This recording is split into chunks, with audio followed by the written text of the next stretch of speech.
Ego is the inability to listen, act, or take direction because of pride. Wanting to crush your goals and be great at what you do doesn't have to come at the expense of everyone else. The egocentric way of getting there is to put yourself on a pedestal and ignore everyone else and their opinions. But the truth is this: an unchecked ego can leave a career dead in its tracks. Let's break it down. Why ego can kill your sales. The ego is all about you.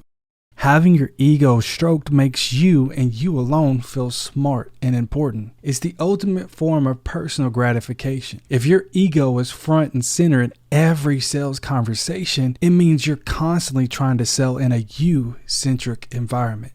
Every question is asked, every pain point is addressed, and every pitch is delivered with one end goal: getting the sale so you can pat yourself on the back and advance your own career. Your ego makes you think about you and only you. Your ego has some major protect my image at all costs tendencies. Your ego will try to make you see every other person as competition. Here's the problem with that. Do you know who else has an ego? The prospect you're selling to. Everything I just said about your ego applies to their ego too. And what happens when you make them feel like they're only half as smart as you are? They'll do everything they can to get rid of you. Bye, Felicia. How to get out of your own way. An unchecked ego can kill your sales results fast. The good news is you can learn how to check your ego at the door in sales. Here are a few of the common ego-based mistakes I've seen through the years and some of my favorite ways to keep them under control. Number 1, don't take every no personally. When a prospect says no to what you're offering, they're usually saying no to the offer, not you. So what should you do with that no?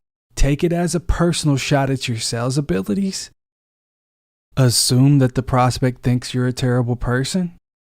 Absolutely not. Own it and learn from it. What led them to say no? How can you improve your pitch to get the yes? The bottom line is this: don't take every no personally, and don't get discouraged when you don't close every single prospect. Every no you get is another opportunity to learn. Number 2, don't get defensive when selling.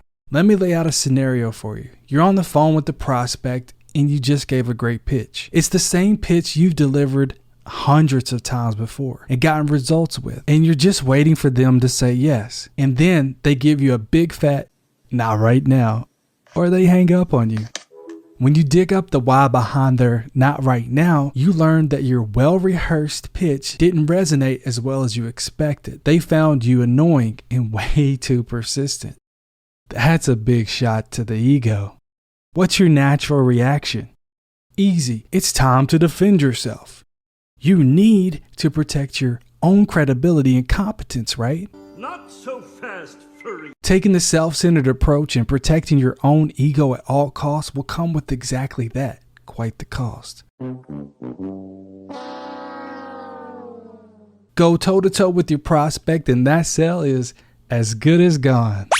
The solution? Check your ego at the door from the start. Just because your pitch didn't resonate or the prospect isn't ready to buy doesn't always mean you did something wrong, and they're taking a personal shot at you by saying no. After the fact, try to figure out what went wrong along the way. What led to the no? What can you switch up the next time? The key is to learn from the no's and don't immediately assume it's just the prospect not getting it during your pitch. Number 3. Stop comparing yourself to everyone else. Your ego wants you to see each and every person you interact with as someone who could potentially be better than you. Anything you could do, I could do better. I can do anything better than you. Better than you at sales. Better than you in the industry you're selling in. And if someone is better than you at something, your first instinct is to dislike them. You want them to get worse at sales, pick up basketball, baking, whatever it is they do well. Because if they stumble, all of a sudden there's one less better person than you. And if you can climb the ladder of talent, surely the prospects you're selling to will take notice. Look at me now. Oh. I'm getting paper. Not quite. The truth is, if you only see others as competition or stepping stones in the quest to stroke your own ego, you'll wind up leaving a sour taste in the mouths of most people you interact with. Ugh, yuck. You don't need to compare yourself to the people around you 24/7, and you don't need to become someone else just because their numbers are looking better than yours at the moment. In sales, authenticity is key. Instead, focus on how you can learn from your competition and even help them grow as well. If a fellow salesperson's been crushing it lately, talk to them about what's working so well for them. But don't approach the conversation as a way to unlock their secrets so you can steal them and leave them in the dust, egocentric approach. Come in ready to learn so you can both crush it in the future. Now the haters are gonna hate. Don't be hating. If you let every single negative review and response bring you down, your sales career might not be as long and successful as you're hoping for. And if you're constantly looking over your shoulder at how the next person is doing, you'll miss the opportunities ahead of you. Don't let your ego lead the way. Got a big ego.